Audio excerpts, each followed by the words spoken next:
Merci d'être avec nous et très heureux de vous annoncer cette belle collaboration que nous commençons aujourd'hui avec les éditions Animae et nous allons faire en sorte régulièrement de vous proposer différentes prestations de ceux et celles qui vont s'installer sur ces canapés pour nous parler de leur expertise. Et c'est vrai que Animae, dans la grande maison d'édition Le Duc, a le privilège d'éditer des auteurs comme ça qui sont extrêmement inspirants et on en a tellement besoin. Et là, j'ai l'impression qu'on va atteindre et dépasser un niveau. Voilà, on est dans un high level, si vous me permettez l'expression, et vous allez comprendre pourquoi. Karine Troncy est mon invitée. Bonjour Karine. Bonjour Marc. Oh, quel bonheur de vous recevoir. Merci beaucoup. Je suis très heureux que vous soyez là. Vous êtes thérapeute, vous êtes psycho-énergéticienne, channel et médium. C'est la classe. Quand on a une en-tête de lettres comme ça, ou sur une carte de visite, d'abord, est-ce que vous mettez ça sur une carte de visite, channel médium? Je mets dans mes mails, signature des mails. Ouais, vous voilà. mettez oui. Channel médium en dessous. Ouais. On vous questionne sur cette activité? Un peu, quand même. Ouais. Et vous y répondez naturellement. Naturellement. Oui. Ouais. Mais c'est vrai que quand on me questionne, c'est que les personnes ne savent pas trop. Elles sont un petit peu dubitatives aussi de ce qu'est la chose. Ouais. Donc, Alors, quand je dis qu'on est sur du high level, vous allez comprendre tout de suite pourquoi. Voilà ce que dit Karine. Je viens des étoiles. Je suis ce que l'on appelle une starseed. Je ne sais pas si on le dit bien comme ça. Oui. Starseed, Ouais. ça s'écrit star et S2ED. Vous allez nous expliquer pourquoi. Et mon nom galactique, à la base, c'est Elmira Maya. Alors, il faut quand même qu'on ait une explication parce que je vous assure, on a une ouverture d'esprit sur cette chaîne qui est, que tout le monde connaît aujourd'hui, mais inévitablement, on se pose des questions. Et la première des réflexions, quand je viens de dire ça, c'est d'entendre les gens dire « mais bien sûr ». Vous voyez ce que je veux dire? Et c'est pas du tout, c'est pas péjoratif, c'est pas désobligeant, c'est pas tout ça. Commençons par le commencement. Vous venez des étoiles, nous venons tous des étoiles. C'est ça. Ouais. Nous sommes des êtres spirituels incarnés sur cette terre, avec un corps que nous avons potentiellement choisi. On ne se rappelle pas de tout. Mais effectivement, on vient tous des étoiles et ma mission est aussi de révéler la mission de tout un chacun, de rappeler à chacun qu'il vient aussi de là-bas, qu'on est des semences d'étoiles et chacun on a des missions d'incarnation pour accueillir ce que nous sommes finalement, au plus profond de nous. D'où vient Starseed? Le terme Starseed, c'est anglais, semence d'étoiles. Et alors on parlait des enfants indigo, des enfants ceci, des enfants cela, et donc il y a les enfants Starseed? Comment expliquer ça? Parce que ça nécessite une explication. Oui, c'est ça. C'est pour ça que je vous pose la question, parce que là on se dit waouh, what? On va dire qu'il y a des catégories, mais j'ai envie de dire on vient tous de la source. Et donc, il y a ce terme Starseed qu'on va retenir, et vous avez votre petit nom galactique. Et je me demande toujours à quel moment vous découvrez ce nom. Parce que si on est censé être cette âme incarnée qui ne se souvient plus de rien sur ce plan terrestre, il va bien falloir que ça vous revienne, ce nom. Et de quelle manière il vous revient? C'est venu il n'y a pas très longtemps, il y a peut-être, je ne sais pas, peut-être pour 3 ans. Ouais. Donc c'est assez récent. En canalisation, on reçoit le nom, quand c'est le bon moment. Parce que je l'ai tellement attendu, tellement espéré, ce nom, de savoir comment je m'appelle finalement, quel est mon véritable nom. Et plus je demandais, moins je le recevais. Et le jour où j'ai lâché prise, le jour où j'ai dit, de toute façon, tant pis, c'est pas grave, je l'ai eu. Mais ça veut dire que depuis toujours, vous ressentiez cette nécessité d'abord, que ce n'était pas votre identité spirituelle, le prénom Karine Troncy, et donc vous aviez besoin de connaître une sorte de vérité? De savoir qui j'étais. De savoir qui vous étiez? Ouais. Parce que tout le monde se pose ces questions. Qui je suis, d'où je viens, et même voir qu'est-ce que je fous là. C'est ça. Moi, depuis toute petite déjà, depuis toute petite, je me demandais mais qu'est-ce que je fais sur cette terre? Cette terre, c'est pas ma maison en fait. Et une erreur quelque part. C'est ça. Une erreur de casting. La téléportation n'a pas nécessairement bien fonctionné. Non. Ça doit être pour ça. Ouais. Et alors évidemment, vous vous posez ces questions. Et quand on regarde votre parcours de vie, on va parler de votre ouvrage qui est sorti chez Animae, je le rappelle. Vous dites que vous étiez une ancienne timide, avec presque la phobie sociale, une sorte de mal-être, un manque de confiance. C'est ce que disent très souvent ceux et celles qui ont ces facultés. Ok. Oui, c'est pas presque la phobie sociale, c'est la phobie sociale. Oui. À pas pouvoir rentrer dans un bus, sauf s'il y avait des places devant disponibles. Dès qu'il y avait du monde, je pouvais pas. Dans un restaurant, je pouvais pas. Les grands espaces, c'était pas possible. C'était la catastrophe, ouais. Je rasais les murs quand j'allais à l'école. Ouais. C'était très, très souffrant. Ouais. Et comment vous vous êtes construite avec ça alors? C'était compliqué. Comment vous grandissez avec ça? C'est compliqué. C'est une vie qui est un petit peu à côté des autres, parce que les autres, pour moi, étaient un danger. C'était lié à mes anciennes mémoires, ça je l'ai appris plus tard. Des mémoires où j'ai été sorcière, entre guillemets, bonne sorcière, mais où dans le temps on brûlait les sorcières. Hein, c'est vrai que quelques siècles en arrière, autant dire que le discours que vous avez là, il fallait pas l'avoir. C'était pas un bon discours. Hein. Et j'ai vécu dans ces vies-là, et j'en ai gardé les mémoires cellulaires, les mémoires inconscientes. Et du coup, cette peur de l'autre, comme s'il pouvait m'arriver quelque chose à chaque fois que je sortais de chez moi, à chaque fois qu'il y avait du monde. Donc non, c'était un parcours qui n'était pas facile, pas simple, parce que je pensais que l'autre me voulait du mal aussi. Ce qui veut dire que vous vivez dans cette distorsion, on va dire, qu'il peut y avoir, dans cette relation à l'autre qui est quand même relativement compliquée. Ouais. Et la petite Karine face à ses parents, des parents qui... Comment réagissent les familles qui se retrouvent face à un enfant comme ça? C'est très compliqué, parce qu'ils ne comprenaient pas ce qui m'arrivait, ils ne comprenaient pas. Donc j'ai fait des séances de psy petites. J'imagine, j'imagine. Mais parce qu'on ne peut pas leur en vouloir en même temps. Non, mais non, bien sûr que non, c'est compliqué. Hein. Ouais. C'était compliqué pour eux, pour moi aussi, d'être, comment dire, la petite fille modèle finalement. Parce que Karine, elle s'asseyait quelque part, tu lui disais ah, reste là, je restais là, je ne bougeais pas. Ouais. Je faisais un petit peu ce qu'on me disait de faire. Très, très malléable. C'était pas moi en fait, pas moi. Petite fille triste?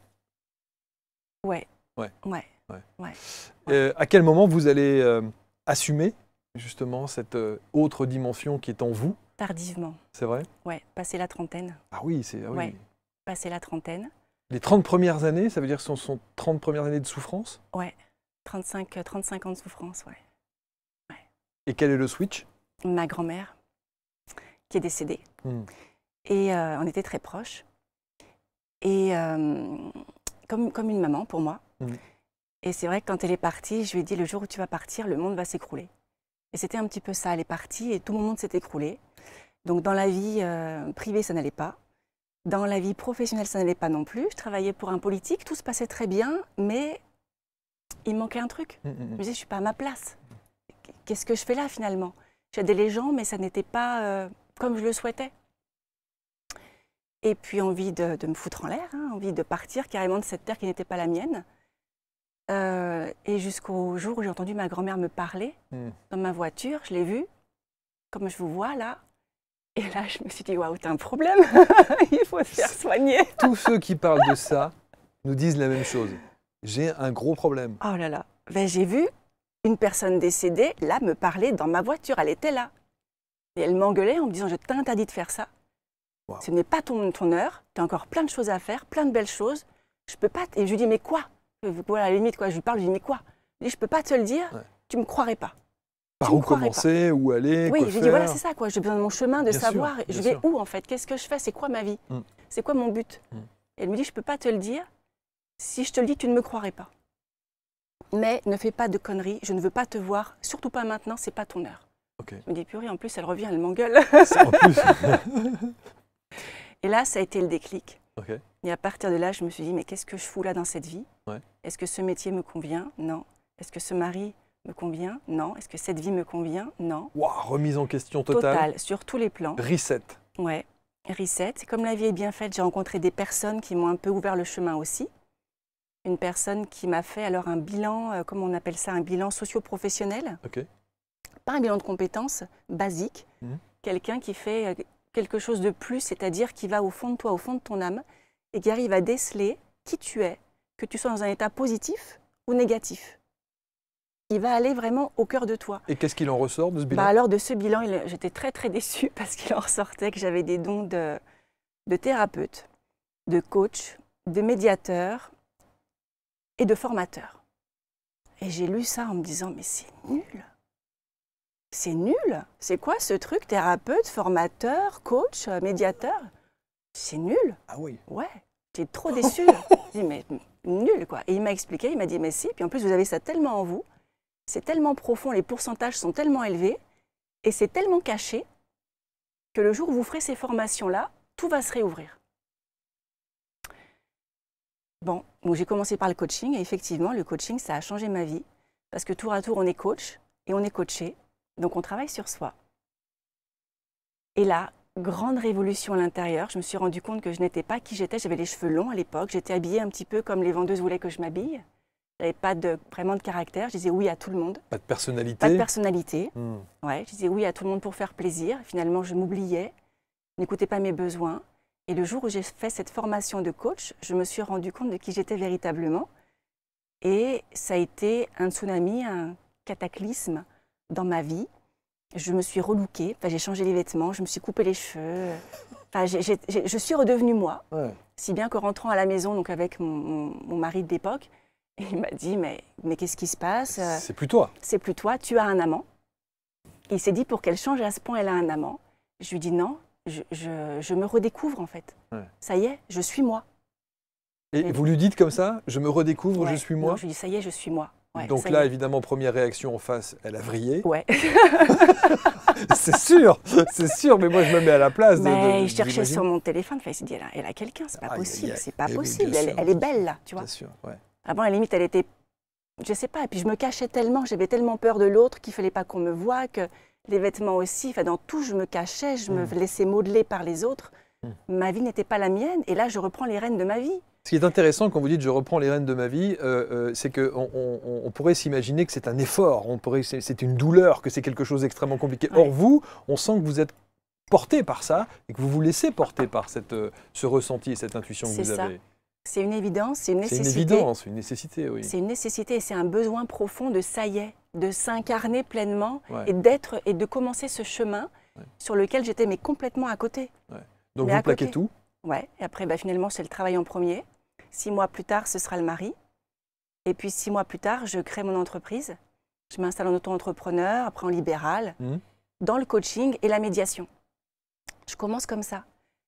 Et alors j'ai eu des dons depuis la petite enfance. Je voyais des fées, je voyais plein de choses dans ma chambre. Je parlais à des êtres que je pensais être imaginaires. Que vous acceptiez? Oui, c'était facile petite, parce que petite... pour moi, je croyais que c'était vrai, que c'était vrai. Et puis en plus que tout le monde était comme moi. Je faisais des rêves prémonitoires petite. Donc je me disais, tout le monde fait des rêves prémonitoires. Qui se sont avérés exacts? Oui, oui. Et ouais. Des beaux oui. ou des tragédies? Non. Que des beaux? Ouais, sur mon futur à moi, dans la semaine. Quelques nuits avant, je rêvais de ce qui allait se passer. Oh, ouais. Okay. Incroyable. Et donc vous faites ces formations, vous vous installez? Je m'installe en tant que coach et médiateur. Donc médiation, la résolution des conflits. J'ai des couples qui veulent divorcer, qui ne s'entendent pas, qui crient un peu. Et je me dis, mais mon Dieu, qu'est-ce que c'est que ce truc? Je ne veux pas faire ça, moi. Ça ne correspondait pas à mes valeurs. Moi, je voulais aider dans la paix, dans la joie. Je ne voulais pas des personnes qui, limite, s'engueulent dans mon bureau. Et je donne l'information à là-haut, à qui m'entendent, que je ne veux plus recevoir ce genre de personnes, que je veux des couples qui veulent s'entraider, qui veulent s'aimer mieux ou se séparer dans de bonnes conditions. Ce que vous n'aviez pas réussi à faire. Oui, exactement. Et là, j'ai un coup de fil d'un monsieur. Il me dit, je vous téléphone pour une médiation. Je dis, oh là là, médiation. Déjà, je lui dis, pour quel sujet? Qu'est-ce qui se passe? Quel est votre problème? Je lui dis. Il me dit, j'ai pas de problème. Je dis, ah bon, vous n'avez pas de problème? Qu'est-ce que je peux faire pour vous? Il me dit, avec ma femme, ça commence à être la routine. Et on aimerait avoir des outils pour s'aimer plus. Oh, et je dis, trop génial. Je dis, c'est ça que je veux faire. Donner des outils, plein d'outils. Aider les gens, à aller mieux, à avancer. Parce que finalement, moi aussi j'ai des outils, moi aussi j'ai avancé, j'ai fait plein de formations. Et c'est comme ça que ça s'est mis en marche, en route. Et puis je me suis rendu compte lors d'un coaching professionnel que j'animais avec un monsieur qui venait pour une problématique pro, que j'avais les mains qui me brûlaient. J'avais des intuitions, j'avais des visions. Et je me dis, mon Dieu, qu'est-ce qui se passe? Et tant que je ne lui ai pas fait part de ce qui se passait en moi, ça restait en boucle à l'intérieur. Je lui ai dit, excusez-moi, vous venez pour un coaching pro, mais j'ai des dons, j'ai des capacités. Je n'osais pas trop le dire à l'époque parce que c'était un peu tabou.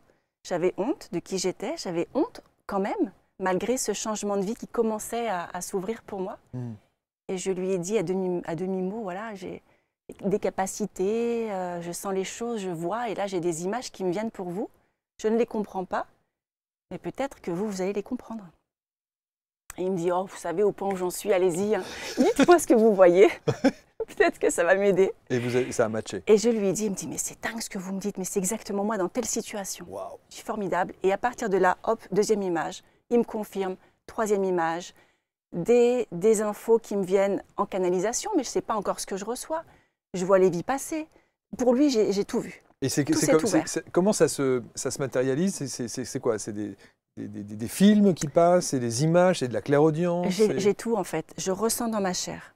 Je vois comme si j'avais un film, comme si j'avais une scène devant moi. Et j'entends. Donc si je vois des choses pas très sympathiques, ça me prend dans ma chair, je me sens pas bien, je peux me mettre à tousser, à avoir la gorge qui serre, à avoir le cœur qui serre, à dire aux gens j'ai envie de vomir, je suis pas très bien. Je ressens en fait tout ce qui s'est passé avant, tout ce qu'ils ressentent maintenant. Ça m'aide aussi à savoir où est la problématique, où est la source et aller la traiter. En canalisation, en médiumnité pure, j'y vais, je traite. Alors quand je dis j'y vais, j'ai rien à faire. Pour moi, je fais rien de particulier, ça se passe dans mes cellules. C'est de l'énergie que je transmets simplement en étant face à la personne. Oui, vous êtes juste en fait le canal par définition. C'est ça, le trait d'union entre... voilà. C'est ça. Et je peux voir la personne ou pas. J'ai des personnes que je n'ai jamais vues, que je traite par téléphone, pour qui on fait des séances comme ça et pour qui ça se passe à merveille. Donc le simple fait même de lire les mails, je sais déjà ce qui se passe. Waouh! Ouais. Sur les tournures de phrases, sur les mots qui sont employés. Je ressens l'énergie de la personne. Dès qu'elle me parle, pouf, pouf, pouf, pouf, j'ai les images, j'ai tout. Je sais déjà ce qui se passe. Ouais.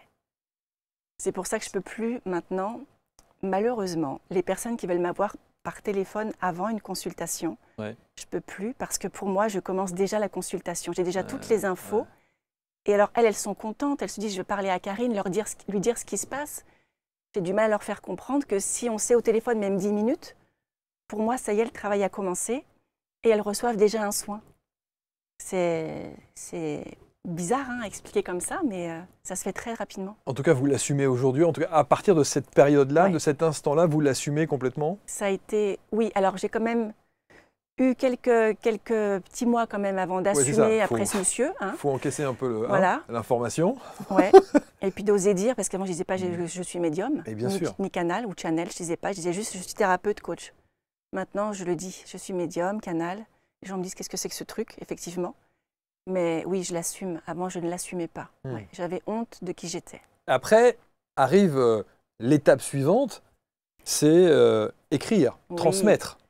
Ça a été compliqué aussi. Ça n'a pas été simple, j'imagine. Parce que j'ai entendu pendant des années, tu as plein de choses à transmettre, il faut que tu écrives un livre. Et on se dit, mais quelle est ma légitimité? Pourquoi moi? Pourquoi tu veux que j'écrive un livre? Sur quoi? Qu'est-ce que je vais raconter? Et puis plein de personnes écrivent des livres, des personnes connues, reconnues. Il y a beaucoup de thématiques abordées sur cet angle-là. Énormément. Mais bien sûr, bien sûr. Et écrire quoi? Sur quel thème? Et puis qu'est-ce que moi? Et puis il y a quelque chose qui est fou, c'est que tout ce que je sais, je me dis que tout le monde le sait aussi. Je ne sais pas pourquoi. Depuis toute petite, de toute façon, voilà, les anges, tout ça, je les vois. Je me dis, tout le monde les voit. Les rêves prémonitoires, tout le monde en fait. Le sixième sens, tout le monde en a un. Les dons, tout le monde en a. L'intuition. Tout ce que je sais, l'intuition, oui. Bien sûr, tout ce que je sais, tout le monde le sait aussi. Donc je me dis, mais non, c'est ridicule, je vais écrire des choses. Les gens vont dire, mais enfin, ridicule. Bon, ça s'appelle le syndrome de l'imposteur, ni plus ni moins. Voilà. XXL chez vous. Bon. Ouais. Mais vous avez écrit un premier ouvrage. J'ai écrit un premier ouvrage. Et pareil, le channeling. Et je me suis dit, ça va faire un flop total. Les gens vont dire, mais en fait, on sait tout déjà ça. Et les gens m'ont dit, c'est incroyable, c'est la Bible. C'est la Bible, tout est dit. C'est un livre qui nous aide beaucoup. Et je me suis dit, ah bon, mais incroyable. Et je voyais des gens arriver avec leurs livres et plein de post-it en me demandant une dédicace et en me disant, mais tout est intéressant et partout, il y a des choses à prendre. C'est incroyable. Et je me dis, mais c'est incroyable. Et ouais, j'ai aussi un perfectionnisme excessif. Très haut, que j'ai un peu quand même revu à la baisse, qui fait que si c'est pas parfait plus, pour moi, ça va pas en fait. Alors, ce qui fait que même aujourd'hui, avec le recul, quand vous vous replongez dans ce livre, avec les outils et les protocoles pour communiquer avec vos guides, est-ce que vous vous dites j'aurais peut-être pas dû écrire ça, ou j'aurais peut-être dû modifier ça, ou les choses ont considérablement évolué entre ce que j'ai écrit, ce qui est sorti et aujourd'hui? Non, entre ma prise de conscience. Je me dis, qu'est-ce que j'ai bien fait? Parce que je n'avais pas conscience de finalement tout ce que j'avais à l'intérieur de moi, qui demandait qu'à être transmis. j'ai pas conscience en fait de tout ça, je pense. Ouais. Mais on a bien compris que la vie vous a un peu boosté à un moment donné en vous disant maintenant ça suffit. Un peu poussé, un peu mis des coups de pied au derrière. Eh oui, clairement. Pour me dire vas-y, ose. Mais tout le monde n'a pas ces coups de pied-là. Ouais. Je suis convaincu, et vous avez raison de dire qu'il y a beaucoup de gens qui doivent avoir les mêmes facultés que vous. Oui, j'en suis persuadée. Tout le monde dit la même chose. Mais il n'y a pas ce switch à un moment donné. Parce que ça a été le fameux reset qui consiste à tout changer dans votre vie jusqu'à votre vie privée. Oui. C'est quand même violent, quelque part. C'est violent. Et moi, il m'a fallu ça, c'est-à-dire d'être au pied du mur, pour me dire maintenant ça suffit. Et en fait, un matin, c'était le jour de mon anniversaire. Je ne sais pas quel âge j'avais, peut-être 35 ans, où j'avais une très forte douleur à la poitrine, comme si j'avais un cancer finalement. Et c'est aussi ça qui m'a fait switcher, le fait de me dire mais je suis en train de me créer ma propre maladie, mon propre cancer, parce que je suis dans une situation qui m'ankylose et dans laquelle je ne souhaite plus rester, mais je n'y arrive pas. Et il a fallu que la vie soit violente, avec ma grand-mère qui soit partie, cette envie de partir de ce monde, ce truc-là qui commençait à me brûler à l'intérieur, pour que je me dise mais arrête en fait. Arrête d'être dans cette vie qui ne te convient pas. La somatisation fait qu'on se crée. Oui, tout à fait. Évidemment. Donc vous écrivez ce livre en 2022, je crois, c'est ça? Le premier. Shining, c'est ça? Il 2022, chez Le Duc. Et puis arrive le petit nouveau. Oui. 33 clés de transformation intérieure, c'est le protocole initiatique et vibratoire pour révéler votre lumière. D'abord, je trouve que c'est chez Animae. Et alors vraiment, je trouve que ce livre est très bien fait parce que d'abord, il est très pédagogue. Il est assez simple dans l'approche. Il y a toutes les fameuses clés. On prend ce qu'on a envie de prendre. Et puis, il y a deux choses intéressantes. Il y a ces fameuses... Moi, j'appelle ça des prières. Je ne sais pas si on peut considérer que ce sont des prières. Prières, mantras, des mantras, on les appelle comme on souhaite. Des décrets. Oui. Hein, c'est comme ça que vous les... Alors, on ne va pas prendre les 33 parce que, évidemment, mais c'est la suite, en fait, du premier ouvrage. Finalement. Parce que vous n'aviez pas tout dit dans le premier. Non. Et apparemment, j'ai encore des choses à dire dans un troisième, donc on verra après. Le chiffre 33, évidemment qu'il y a une symbolique sur ce chiffre-là. Mais pourquoi pas 34 et pourquoi pas 31 ou 32? Le 33 est venu, c'était comme ça, c'était le 33, c'était 33 clés. Je me suis dit, purée, vous avez intérêt à toutes me les donner parce que au bout d'un moment, je me dis peut-être qu'on va s'arrêter à 27. Non, non, non, non, c'est 33. Il y en a encore à écrire. C'est 33. Est-ce que ces 33 clés-là nous permettent, si on arrivait, personne ne peut faire ces 33. Vous les faites les 33? Pourquoi personne ne peut les faire? Personne ne peut les faire. Comment ça? C'est-à-dire que les faire toutes dans sa vie, les mettre en application toutes dans sa vie, les 33, c'est impossible. L'idée, c'est de le faire quand même, c'est de prendre son temps aussi. C'est pas un défi non plus. Il y a des personnes qui veulent se presser, qui me disent, j'ai lu, ça y est, je l'ai lu. Je l'ai lu, ça y est. Elles sont contentes de me dire, ça y est, j'ai lu ton livre. Mettre en application. Mais c'est-à-dire, tu l'as lu? Ah oui, ça y est, oulala, je l'ai dévoré. Mais tu as fait des exercices? Et là, j'ai des personnes, oui, non mais plus tard, enfin oui, mais elles l'ont survolé. L'idée, c'est vraiment d'aller au fond de soi. Bien sûr. Donc c'est pour ça que c'est un travail qui est compliqué aussi, on va dire le mot, compliqué, complexe, et qui n'est pas facile. Et vous dites aussi des... Pardon. Oui, non, c'est moi, pardon. Et qui ne va peut-être pas être, durer une semaine en fait, hein. C'est long. Ouais, c'est un travail... La première question, alors ça c'est vraiment un truc sur ce plan terrestre-là, méthodique, chronologique. Est-ce qu'on commence par la première et puis on va ensuite vers la 33e? Ou est-ce qu'on peut à un moment donné se dire tiens, je vais attaquer la 21e parce que la 19e ne me parle pas? Ah, c'est une bonne question. Il a été fait pour que le lecteur aille dans l'ordre. Ah, donc il faut aller dans l'ordre. C'est bien. La première fois, quand tu l'as tout lu, dans l'ordre, oui. Après, si le lecteur veut aller piocher des clés, demander quelle est la clé qui, aujourd'hui, mérite que j'y porte un peu plus d'attention, on ouvre au hasard, sachant qu'il n'y a pas de hasard, et boum, on tombe pile sur la clé qui peut-être demande un peu plus d'attention, ça oui, je le recommande. Mais une première lecture, un premier travail dans l'ordre, c'est mieux parce qu'en fait, tout a été étudié pour qu'il y ait ce processus dans cet ordre bien précis, qui nous fasse aller vers qui on est véritablement. Donc processus, progression, chronologie, une progression. Est-ce que si je bloque sur une des clés, c'est un problème? c'est pas un problème et c'est super intéressant. C'est que là, il y a quelque chose à l'intérieur qui mérite qu'on s'y attarde un peu plus. Alors qu'il y a des personnes qui me disent, oh bah, si je bloque, je vais la sauter la clé. Ben non, c'est qu'il y a quelque chose d'important, peut-être que tu n'as pas compris, réglé, traité, et qui mérite que tu y reviennes davantage. Et les personnes n'aiment pas trop ça. Parce qu'on va au fond de soi, on va dans nos ombres, et on n'aime pas trop aller là-bas. Et autre question, est-ce que sur une des clés, comment être sûr que j'ai validé cette clé? Tu le sens à l'intérieur. Je pense dans ton corps, tu as une, comment je peux dire ça, un espèce de soulagement, je sais pas, tu vois, j'ai un espèce de relâchement qui vient, comme si tu sais au fond de toi que ça c'est bon. Et effectivement, s'il y a un petit doute, c'est peut-être qu'il y a encore quelque chose à aller voir, une question qu'il faudrait pousser et te dire. Alors en coaching, on aime bien dire, et s'il y avait une dernière question ou une dernière, comment dire ça, un dernier point à aller voir dans cette clé, ce serait lequel? Et si on avait un dernier encore, ce serait lequel? Et encore un dernier, ce serait lequel? Tu vois, c'est d'aller au fond, au fond, au fond. Ça veut donc dire qu'il faut vraiment lire ces clés, les mettre en pratique en conscience totale et en toute honnêteté avec soi-même. Oui, personne n'ira voir si tout a été fait, c'est que c'est toi avec toi. Ouais, c'est super important. Alors, on ne va pas prendre les 33, mais j'en ai relevé quelques-unes, j'ai mis de la couleur pour être sûr de ne pas me tromper. Et évidemment, la première qui est essentielle avant de commencer ce travail, parce que c'est un travail. C'est un travail interne. C'est un travail interne, hein, très clairement. La première, c'est prendre conscience du chemin et commençons par faire un petit bilan. Oui, c'est important. Pour savoir où on en est. Et oui. Ah, bah, c'est super important. C'est pour ça, tu vois, qu'il y a la progression, d'aller d'abord voir où j'en suis, plutôt que d'aller me célébrer la dernière clé. Où est-ce que j'en suis maintenant pour savoir du coup de quoi j'ai besoin? Alors que c'est hyper tentant d'aller à la dernière. Oui, je sais. Mais oui. On a super envie d'aller se dire, tiens, je vais me faire la 33 là, comme ça. Non, mais il y a peut-être des gens qui pourraient se dire, je vais aller à la 33 et si la 33 résonne chez moi, c'est que je suis arrivé. Ah. Et que je n'ai pas nécessairement besoin de faire tout le process. Si la 33 résonne, vraiment en toute conscience et en toute honnêteté, je suis arrivé. Oui, non? Ah. Ah. C'est dommage. J'aimerais bien que les gens commencent quand même. Ouais, alors, vas-y, va à la 33, mais quand même prends la première. Ouais. Parce qu'il y a des questions, certaines personnes me disent, purée, les questions, Karine, je suis restée 1 heure sur la même question quand même. Oui. Parfois, c'est très challengeant quand même, hein, incontestablement. Ouais.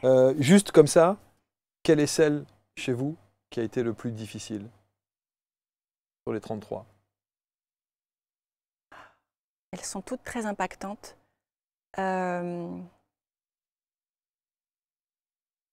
Oh, c'est compliqué comme question. Peut-être que vous les avez plus en tête toutes, ceci dit, les 33, mais parce qu'il faut quand même effectivement les retenir. Mais Non, challengeant, peut-être une, c'est par rapport aux besoins. Oui. Parce qu'on confond aussi parfois les besoins avec nos envies. Et les besoins sont fondamentaux pour savoir aussi de quoi on a besoin pour avancer, pour savoir qui on est véritablement. Et de quoi j'ai besoin pour être moi. Clé numéro 16. Pour être épanoui. Pour justement, est-ce que ce besoin, quand je travaillais dans la politique, est-ce que véritablement ça nourrissait mon besoin? Un besoin de quoi finalement? D'aider les gens? Oui, mais pas à fond. J'ai besoin de plus. Et ouais, le besoin est pour moi super important. Le corps aussi, hein. Honore ton corps. En fait, toutes les clés.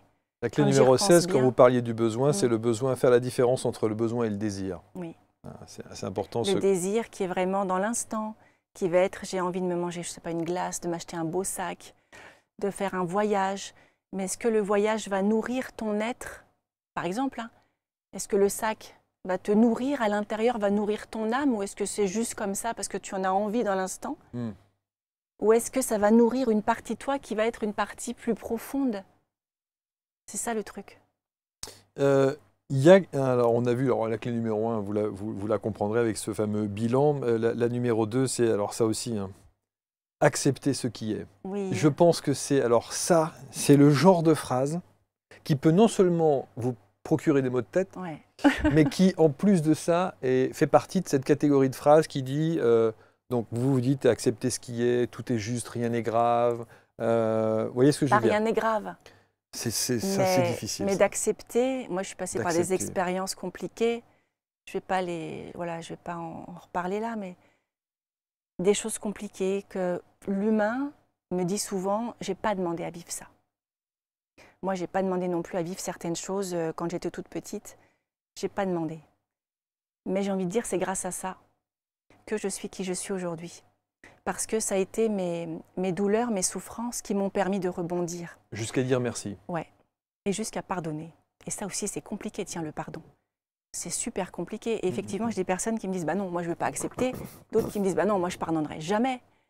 Mais du coup, on en reparlera peut-être, mais comprendre que le pardon, ce n'est pas passer un coup d'éponge, dire j'oublie, allez, c'est bon, il s'est passé ça, ça n'est rien. Non, ça n'est pas rien.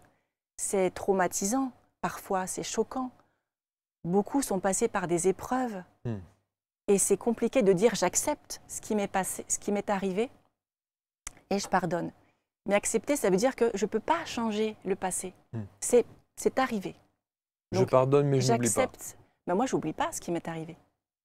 Mais j'ai pardonné aux personnes qu'aujourd'hui je peux prendre dans les bras, leur dire je t'aime. Wow. Et quand je dis ça à certaines personnes, ouais, il y a cet effet de dire waouh, tu es folle. Non, je me suis libérée. Je me suis libérée de toute cette colère. J'ai eu tellement de colère contre ces gens-là, contre ce qu'ils m'avaient fait. Tellement d'incompréhension qu'on puisse faire ça. Et vous avez pardonné en prenant les gens dans les bras. Ouais. Et c'est là où je me suis dit, ça y est, c'est bon, c'est fait. Quand tu les vois en face et que tu leur dis « je t'aime » et que tu ouvres les bras et que tu les prends dans les bras, oui. Et qu'eux-mêmes ne savent pas ce qui se passe, et que toi, tu sais qu'à l'intérieur, c'est bon, c'est fait. Waouh, le soulagement, la joie, la satisfaction. On sent la libération à ce moment-là. Oh purée, c'est tellement bon. Ouais. Mais toutes ces années, j'étais tellement dans la colère.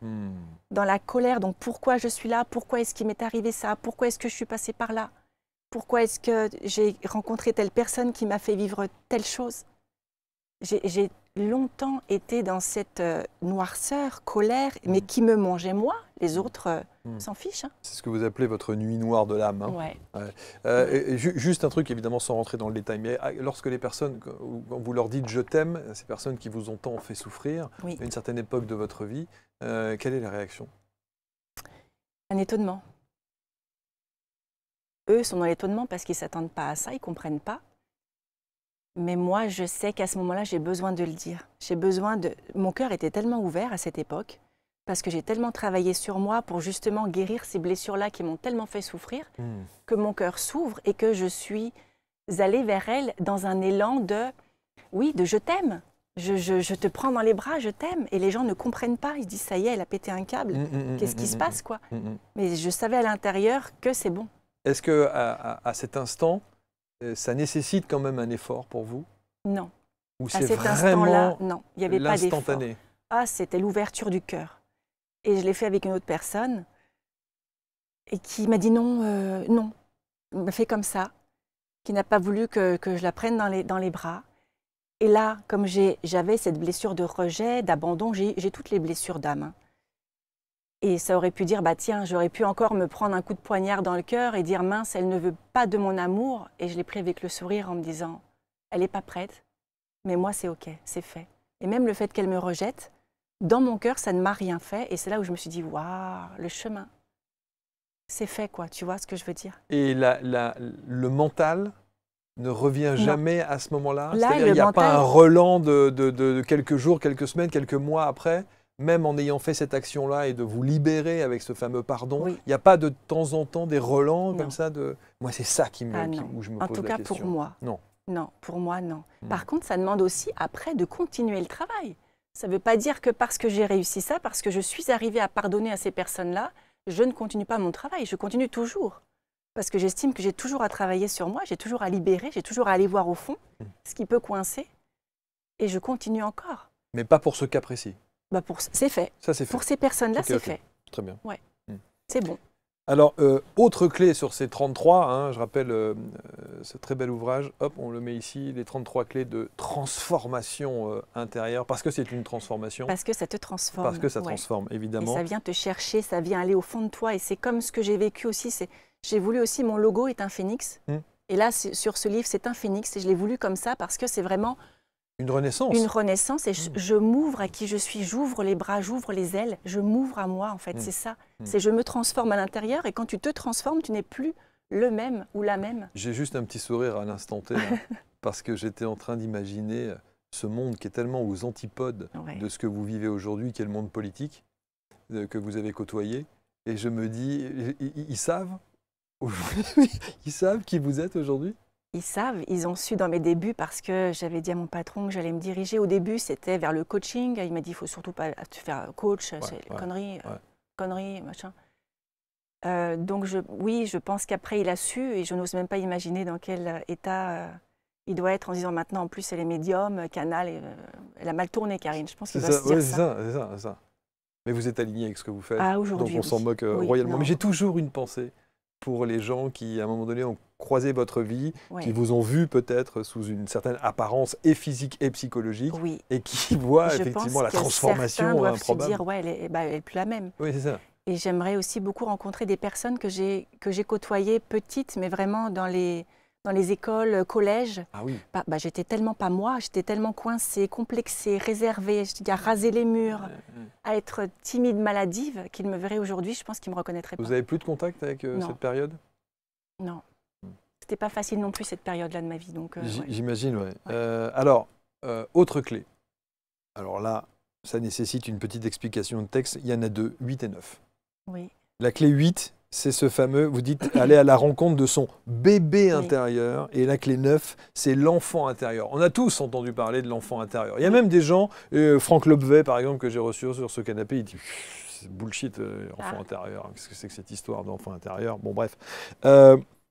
Vous, alors non seulement vous parlez de l'enfant intérieur, guérir avec son enfant intérieur, mais en plus vous parlez du bébé intérieur. Ça veut dire quoi? C'est in utérus?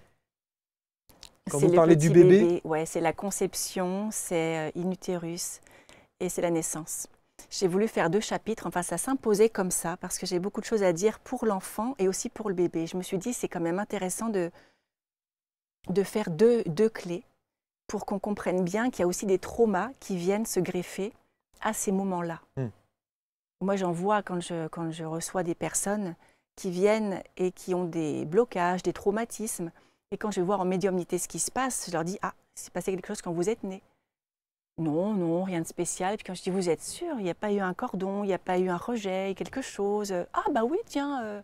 Ah bah oui, mais bon, c'est fini quoi.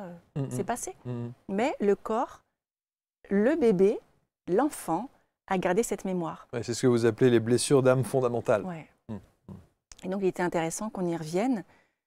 En fait, dans ce livre, il y a tellement effectivement de clés, de chapitres, de concepts, on va les appeler aussi comme ça, pour creuser, pour ne rien oublier. Alors dans la rédaction, il y a Nelly qui a fait la clé, donc effectivement numéro 8, page 67, s'imaginer soi bébé et lui parler en le rassurant. Oui. Et elle me dit ça, j'ai fait l'exercice, je trouve que c'est ultra puissant, c'est un des exercices qui me plaît par-dessus tout. Et ça m'a redonné le sourire à un moment donné. Ouais. Parce que ce bébé, parfois, il n'est pas accueilli comme il aurait aimé être accueilli. Les parents font ce qu'ils peuvent. Ils ne le savent pas non plus. On ne nous apprend pas à être parents. Donc, on fait comme on peut avec les moyens du bord. Et dans beaucoup de personnes que j'accompagne, elles me disent « Il m'a manqué ça. J'aurais aimé que. On ne m'a pas donné ça. » Parfois, il y a des bébés qui sont sous couveuse. Et les parents n'ont pas d'autre choix que les mettre sous couveuse. Mais pour le bébé, il y a eu une blessure. D'abandon. Oui. Et oui, on m'a abandonné. Oui, absolument. J'entends souvent ça. Et même des gens qui ne sont pas du tout conscients de ça. Parce que le fait d'être sous couveuse, ce n'est pas évidemment un abandon, bien entendu. Mais le bébé le perçoit de cette manière-là. Il le perçoit comme ça. Ça crée une blessure. Et c'est ancré. Ça crée un choc, un traumatisme. Et déjà quelque chose qui peut avoir lieu, être en lien avec le père ou la mère. Et dire, voilà, je ne sais pas pourquoi j'aime moins mon père ou moins ma mère, il ne s'est rien passé de particulier. Du coup, je vais aller voir dans les blessures du bébé ou de l'enfant, est-ce qu'il y a quelque chose qui s'est passé à cette époque-là? Les personnes qui sont, les petits qui ont été mis en nourrice, ça peut créer la blessure aussi d'abandon ou de rejet.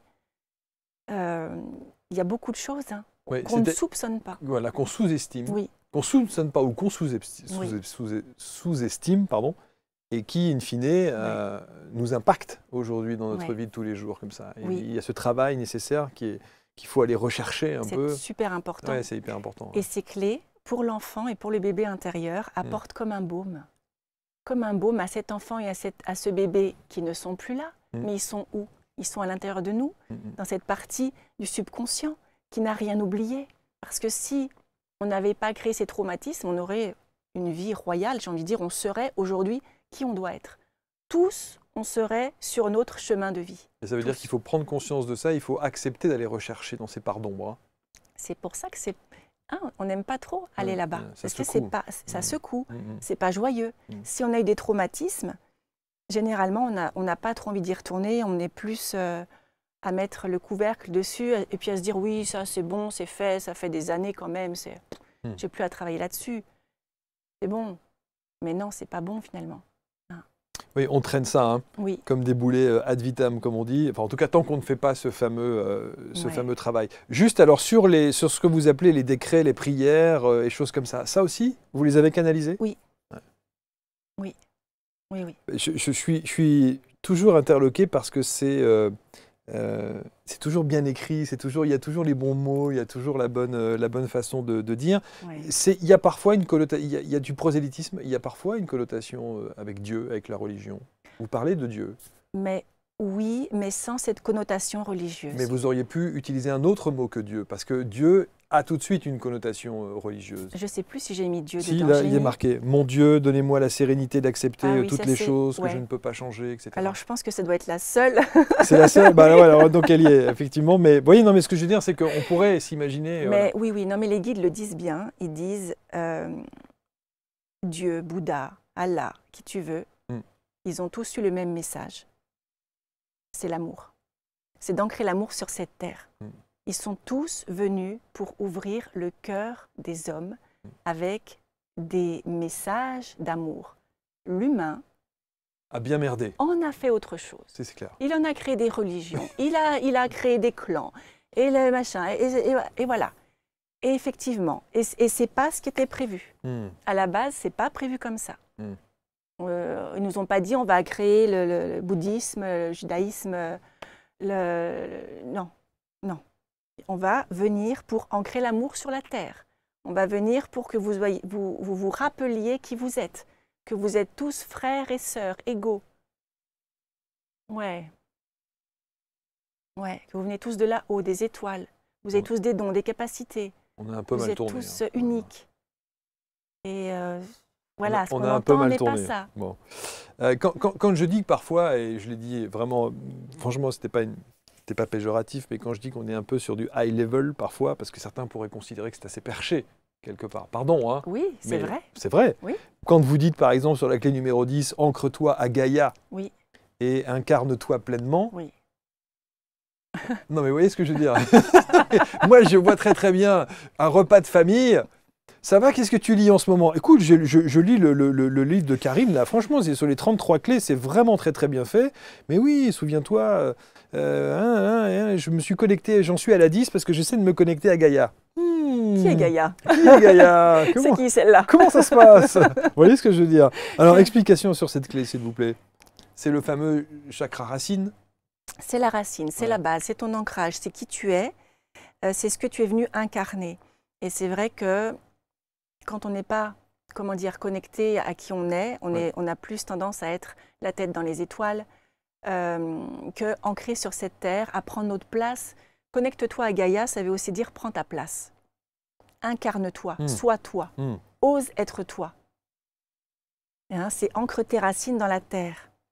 La terre qui s'appelle Gaïa, la Pachamama pour le chamanisme, la terre-mère. Elle a des énergies, Gaïa vit en fait. On est sur une planète qui vit, qui vibre. On reçoit ces énergies. Et face à laquelle on est tout petit. Ouais. Donc c'est se connecter à elle, recevoir ces énergies, là encore, d'amour, et qu'on reçoit en nous. Beaucoup de personnes aiment aller dans la nature parce qu'elles ressentent ces énergies. Se connecter à un arbre. Combien font des câlins à un arbre, s'adossent à un arbre, touchent un arbre et ressentent quelque chose, on ne peut pas l'expliquer. L'arbre vit et l'arbre ancre énormément à la terre. C'est souvent le symbole que l'on prend d'ailleurs lorsqu'on fait des expériences, soit chamaniques, soit hypnotiques. On prend la symbolique de l'arbre et de l'ancrage. Évidemment, ça fait partie des process et des protocoles. Clé numéro 12, alors celle-là, elle est intéressante aussi. Elle est intéressante et c'est celle qui donne aussi des maux de tête. La clé numéro 12, c'est le fameux « vis en conscience le moment présent ». Difficile. Hein. Ça aussi. Ouais. Ça aussi. C'est tellement, ça paraît tellement une évidence que ça en devient presque une difficulté quand vous dites manger en pleine conscience, faire du sport en conscience, marcher en conscience, observer tes pensées, scanner ton corps, relaxe-toi en pleine conscience. Non mais c'est franchement, vous voyez ce que je veux dire? Je vois. On a le sentiment parfois qu'on n'est pas fait pour ça presque. Parce que la société, mais la société veut qu'on fasse tout vite, et dépêche-toi, et puis pense à ce qui va se passer après, et puis check tout ça, est-ce que ça va aller? Mais reste là, dans l'instant présent, on est bien, on est juste là, tous les deux, on profite, on ne pense pas après, on est là. Vous ne pensez pas à ce que vous allez faire après? Non, non, bah non. Pourquoi vous y pensez? Non, j'y pense pas, parce que ça serait désobligeant que de vous dire j'étais en train de penser à l'après. Mais par contre, par exemple, quand on est en discussion là, je me dis, ah tiens, cet instant-là, on va l'extraire pour le mettre sur les réseaux sociaux, les machins. Donc je pense à l'après. Je pense à l'après. Et pourtant, je suis complètement en adéquation avec ce que vous dites et je suis bien en conscience de ce que l'on se dit. Vous voyez le paradoxe qu'il peut y avoir? Peut-être pas à 100%. Peut-être pas à 100%, nom de Zeus. Non, si, concentre-toi, reste en pleine conscience. C'est important. C'est la clé numéro 12. Alors, mais comme quoi, c'est compliqué. Hein, oui, non, mais bien sûr. D'avoir conscience quand on mange, d'être vraiment avec sa nourriture, d'être beaucoup sont avec la télévision. Vous savez où j'apprends à le faire, moi? La douche. Ah ouais. La douche. C'est intéressant. Savoure. Ouais, c'est ça. L'eau, c'est... Hein? L'eau qui vient nettoyer aussi, énergétiquement. Bon, 4 secondes après, il ne faut pas que tu oublies d'envoyer un mail parce que on a Karine Troncé qui vient tout à l'heure. Alors n'oublie pas parce qu'on va... Et le visuel, non, mais bon. Clé numéro 15. La 15, c'est le fameux « honore ton corps ». Oui. Ça aussi, que de gens en souffrance à travers le corps. Ouais. Comment dire à quelqu'un, ton corps est un temple sacré que ton âme a choisi dans cette incarnation et qui te sert de véhicule terrestre durant toute cette vie? Et certains vont vous dire, putain de bagnole. Ouais, mais aime-le ce corps, apprécie-le. Et là encore, pourquoi est-ce que certaines personnes ont un corps qu'elles n'aiment pas? Qu'est-ce qu'il y a derrière? Qu'est-ce qu'il faut aller voir pour traiter, pour guérir? Si tu n'aimes pas ton corps parce que tu as des rondeurs, parce que tu es trop maigre, parce que tu es trop comme ceci, pas assez comme cela, qu'est-ce que ça vient chercher en toi? Quel est l'impact de ce corps? Quelle est la blessure qui est derrière?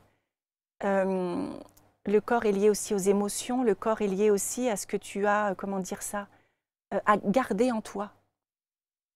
Dans la petite enfance aussi, ça part aussi de la petite enfance. Comment est-ce qu'on s'est occupé de toi? Est-ce que tu as été touché dans ta petite enfance, bien touché, avec amour? Est-ce que tu as été attouché? Et du coup, le corps ne va pas être pareil, il va créer des résistances, des rondeurs, des protections. Et puis toi, tu vas peut-être pas aimer certaines parties de ton corps parce qu'il y a une connotation de « là, j'ai peut-être été touchée, là, j'ai peur que… » Enfin, il y a tout ça à aller voir. Pourquoi aujourd'hui, est-ce que certaines personnes sont à l'aise avec leur corps, d'autres moins, d'autres n'aiment pas du tout leur corps? D'autres le transforment. Oui, exactement. À l'extrême, à l'excès. À l'extrême. Ça vient, ça résulte de blessures derrière, de choses aussi qui sont là inconsciemment.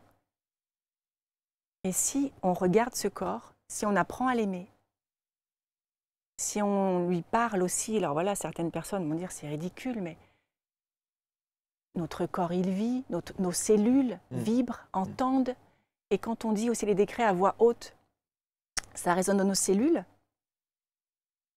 et il y a une certaine rassurance du corps. Le corps entend. Je connaissais quelqu'un qui, avant une opération chirurgicale, parle à son corps en lui disant « on va faire ça, voilà, je suis avec toi, on y va ensemble, faisons le bien, acceptons-le de cette manière-là, etc. » C'est ça. C'est important. Oui. Et ça paraît d'une futilité absolue ou des gens qui vont dire « oui, bien sûr ». Voilà, mais c'est ça. Mais c'est hyper important. Moi, j'aimerais dire à toutes ces personnes, effectivement, qui pensent, voilà, qu'est-ce qu'elle a fumé, c'est quoi ce truc? Mais juste teste les clés. laisse-toi guider, expérimente. Parce qu'il y a une différence entre le dire, en parler aujourd'hui, l'expérimenter, le vivre. Et comme dit la personne qui a expérimenté une clé, et dire, bah oui, ça vibre, ça fait du bien, ça apaise, parce qu'il se passe quelque chose. Hein, ce livre, il est vibratoire aussi, donc dès qu'on le lit, on sent des choses qui se passent à l'intérieur de nous. Certaines personnes me disent, Karine, est-ce que je suis normale?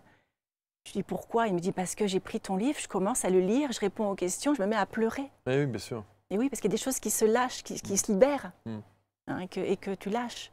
Donc oui, c'est important. Et l'amour de soi, c'est la clé numéro 17.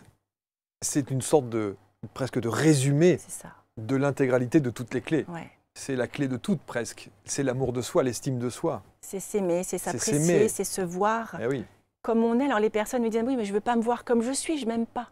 Oui, mais de te voir comme tu es pour aussi ajuster. Qu'est-ce que tu as besoin pour te sentir bien?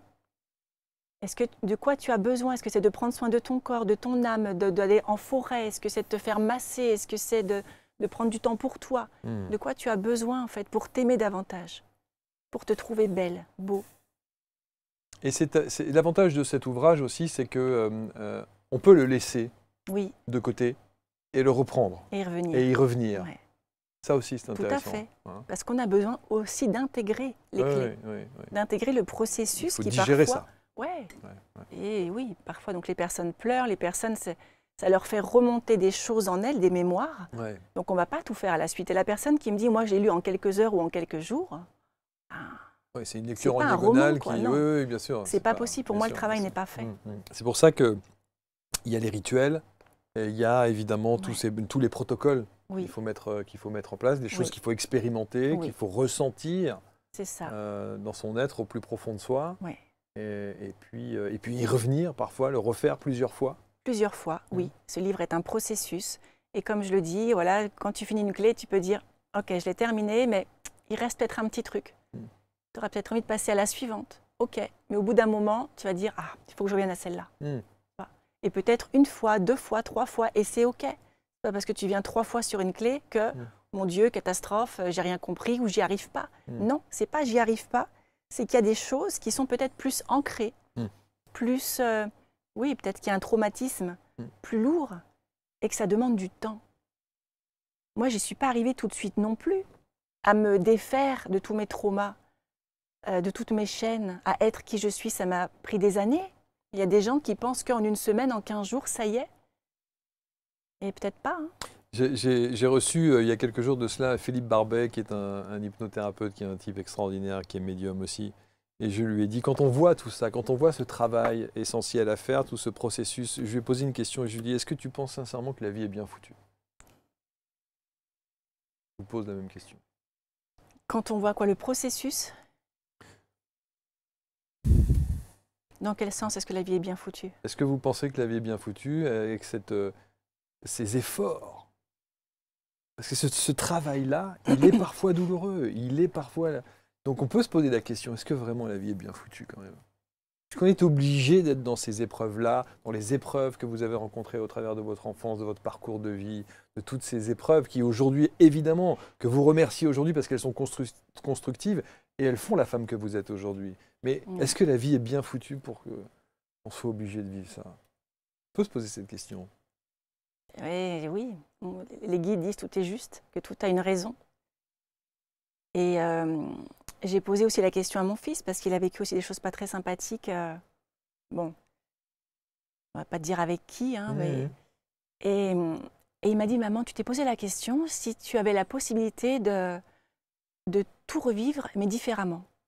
Il dit, est-ce que tu le ferais? Et il a répondu avant moi, il m'a dit, parce que moi, je le ferais pas. Moi, je garderai quand même les épreuves. Je garderai tout ce que j'ai subi, il m'a dit. Quel âge il a? Il a 22 maintenant. Il a subi la violence d'un père. Enfin, ça n'a pas été très tendre, tout ça. Et il m'a dit, je garderai tout ça parce qu'il me dit, c'est grâce à ça qu'aujourd'hui, j'en suis là où j'en suis. Et il me dit, et toi alors? Je dis, bah moi, pareil. Ouais. Vous garderiez les mêmes épreuves? C'est le fameux « et si c'était à refaire ». Si c'était à faire, vous garderiez les mêmes épreuves? Je me dis, si je ne les avais pas, ces épreuves, est-ce que je serais moi aujourd'hui? Est-ce que je serais la même? Sûrement que non. C'est ça le truc. J'ai l'impression qu'en tout cas pour moi, il m'a fallu ces épreuves-là pour me sortir de cet enlisement, pour me sortir de cette ancienne Karine. Il a fallu que malheureusement la vie frappe fort, parce que si la vie elle était douce, je serais restée dans mon petit confort inconfortable. Et que moi, j'ai eu besoin de ça. Et malheureusement, j'ai l'impression que beaucoup de personnes ont besoin d'arriver au pied du mur pour se dire maintenant, mais ça suffit en fait, arrête. Et ce livre, il est là, un petit peu avant ce pied du mur, pour dire peut-être qu'il y a d'autres possibilités, peut-être que tu n'es pas obligé d'attendre que tout aille mal pour t'en sortir. Peut-être que tu peux maintenant commencer à bosser sur toi. Mais ce que je trouve intéressant, c'est que vous avez hésité. J'ai réfléchi à ce que j'ai vécu. Vous avez réfléchi. Ça n'a pas été... et je trouve que c'est tout ce qui vous honore et c'est l'honnêteté que vous avez de réagir comme ça. Parce que beaucoup vont vous dire « Ah non, mais moi, je regrette rien. Non, moi, je devais vivre ces épreuves-là et je suis aujourd'hui la personne que je suis. » Et vous avez hésité. Ah, j'ai réfléchi, non, mais c'est compliqué quand même. J'ai vécu des choses compliquées, en plus petites. Oui, je comprends. Donc, tu te dis, purée, si... mais je réfléchis parce que je me dis, si ça avait été différent, c'est-à-dire que j'aurais été super timide aussi, coincée, complexée, que j'aurais gardé ça et pas les épreuves, mais je serais qui aujourd'hui? Je ne serais pas là. Je n'aurais pas écrit des bouquins. Je ne serais pas moi, je ne serais pas à ma place. Et je suis persuadée que ce sont peut-être ces épreuves qui m'ont fait arriver là où je suis parce que j'ai justement pris les ressources en moi. J'ai activé mes pleins potentiels pour en être là où je suis. Et ce livre, il permet ça. Comme je le dis, il permet ça avant d'en arriver à la douche froide ou au coup de pied aux fesses. Ce livre permet ça et c'est chouette. Ou à l'irréversible. Oui, bien sûr. Parfois. Ouais. Il y a 33 clés, vous l'aurez compris, de transformation intérieure. On aurait pu parler évidemment de la petite lettre de libération avec le stylo à l'encre bleue. Oui. Important. Le bleu transmute. Le bleu transmute, voilà. Oui. Qui est important aussi. On aurait pu parler des sons. Les sons guérisseurs, c'est la clé numéro 26 que j'ai. Magique. Ah ouais. Oh, c'est magique. Il faut tester tout ça. Tester. C'est magnifique. Expérimenter. Vous savez que le son, et notamment les bols tibétains et autres, ou le om, des choses comme ça, qu'on trouve partout sur Internet, je le prends et je me mets ça dans les oreilles quand je prends l'avion. Ah ouais. J'ai une phobie absolue de l'avion. Donc je mets ça avec un casque qui enlève les bruits extérieurs pour ne pas entendre les moteurs des avions. Et je mets le bon avec des bols tibétains pour me détendre un petit peu. Comme quoi, exactement. Il y a une résonance. Il y a une résonance, il y a une vibration. Le son vibre dans nos cellules. On est fait d'eau, l'eau vibre et du coup, ça fait vibrer notre eau intérieure. Bien sûr, bien sûr. C'est magique. Hein. Bien sûr. C'est vraiment c'est passionnant de vous lire. Je trouve que et vous avez cette sensibilité-là et cette authenticité-là. Et c'est quand j'ai dit tout à l'heure ce mot que je vais retirer maintenant, vous n'êtes pas perché en fait. Ah, merci. C'est ça en fait, vous n'êtes pas perché Elmira Maya. Ah, mon nom galactique. C'est sûr que si on commence par ça, franchement, on se dit, mon Dieu, c'est qui celle-là? Vous savez pourquoi j'ai commencé par ça? Pour accrocher les gens. Je ne sais pas si on va les accrocher. Hein. Si, parce que les gens ils vont se dire, qu'est-ce que c'est encore ce spécimen? D'où ça sort? Et pourquoi et comment? Voilà. Mais quand on développe, on se rend bien compte d'ailleurs que vous avez eu une première partie de vie, que vous avez eu effectivement ces souffrances, que vous avez quand même les pieds bien sur terre, que vous êtes enfin apaisé, aligné. Oui. Ouais, c'est chouette. Et que vous faites du bien aujourd'hui aux gens que vous accompagnez. Ouais. Je ne me rends pas assez compte, c'est vrai qu'ils me le disent énormément. Bah oui. Et non, mais je ne me rends pas compte de l'impact que j'ai par les livres, par l'oracle. Vous changez la vie des gens. Ouais. C'est magnifique. Ils doivent vous remercier quand même à un moment donné, non? On dit, c'est bien ce que tu fais, Karine, c'est bien. C'est pas dans ce sens-là, mais c'est que c'est ma mission, donc à la limite, je fais ce que je dois faire. C'est ça. Moi, j'attends des remerciements avec un diplôme ou un truc. Et non, en fait, ils font pas ça. Non, j'aurais pas de médaille à la fin. Non, c'est ça. C'est ça le truc, c'est que j'aurais pas de médaille, j'aurais pas un encadré. Non, c'est ma mission, quoi. Donc à la limite, c'est normal, c'est logique. C'est même pour moi, quoi. Je fais rien de spécial finalement. Est-ce que vous avez des gens qui viennent vous voir en voulant connaître leur nom galactique? Non, j'ai plus des personnes qui veulent connaître le nom de leur guide. Ouais, bah oui. Et le vôtre? De quoi? Le vôtre, c'est? Le nom de quoi? De votre guide? Oh, ça, je le garde pour moi. Ah, on peut pas le donner? Non. Ça, non. Ouais, il y en a plein qui donnent les noms des guides. Non, ça, j'aime bien garder mon... Non. Il y a quelques guides qui doivent quand même se tirer les cheveux quand même. Hein. On se dit, mais qu'est-ce qu'ils font là? Ah, mais franchement, ils disent, mais franchement, ouais. Vous avez toutes les cartes en main, toutes les clés. Qu'est-ce que vous faites là? Vous emmerdez, à vous torturer l'esprit, à vous éloigner de qui vous êtes, à tout compliquer, à pas nous entendre, à pas croire que vous avez les capacités en vous. Cette baguette magique, elle est en chacun de nous en fait. Et moi, je suis là pour la réactiver, pour faire prendre conscience à tous ces gens qu'ils ont ce pouvoir de créer leur vie comme ils le souhaitent. Le protocole initiatique et vibratoire pour révéler votre lumière aux éditions Animae, bien sûr, dans la grande maison chez le Duc, Karine Troncy, 33 clés de transformation intérieure. Encore une fois, il n'y a pas d'obligation à tout respecter à la lettre. Oui. On peut y revenir, repartir, laisser de côté, voilà. Mais se replonger régulièrement quand il y a certaines émotions qui nous envahissent ou situations qu'on a du mal à gérer. Certaines clés peuvent permettre de passer outre ou de surmonter tout ça. C'est ça, c'est ça. D'écouter aussi son cœur, son ressenti, de l'ouvrir aussi au hasard. Oui. 33 autres dans un volume 2. On verra. Mais vous vous rendez compte, parce que ce qui est quand même difficile aussi, c'est de se dire oh, vous en avez fait 33 là, il y en a plus. Donc ça veut dire qu'il y en a d'autres encore à mettre en application. D'autres après à venir, c'est ça? Ah oui. J'ai l'impression que quand je fais mes livres, c'est bon, c'est fait, j'ai tout dit. Mais finalement, il y a encore des choses à dire. C'est ça qui est incroyable. Merci infiniment, Karine. Merci beaucoup. Merci à vous. Merci. C'était un vrai moment de plaisir. Merci également aux éditions Animae. Vous avez autour de cette vidéo les liens qui vous permettront d'acheter les ouvrages de Karine, parce que le premier est toujours disponible, évidemment. Et puis, il y avait un oracle aussi. Il y a un oracle. Il y a l'oracle. Un oracle vibratoire, activation galactique. Je l'ai vu, tout de violet vêtu, voilà, qui est étonnant, et qui est aussi un outil. C'est un outil pour permettre aux personnes, pareil, de se connecter à elles, de lever les blocages, de réactiver leurs capacités, leurs facultés, d'avoir les réponses à leurs questions. Vous avez les réponses à toutes vos questions ou pas? Non. Heureusement d'ailleurs. Non, j'ai pas. Et les guides le disent, on te laisse chercher aussi, on ne te dit pas tout, parce que parfois il faut vivre l'expérience. Ne pas tout avoir, ne pas tout savoir. Vous faites encore des rêves prémonitoires? Oui. On est bien ou on n'est pas bien là? On est bien. Si, on est bien? Ouais, ça va, super. Merci Karine, merci infiniment. Un grand merci. On se retrouve très vite et je sais que vous allez commenter, partager, on a besoin de vous et le petit like qui va bien. Salut et on se retrouve très vite pour une prochaine rencontre.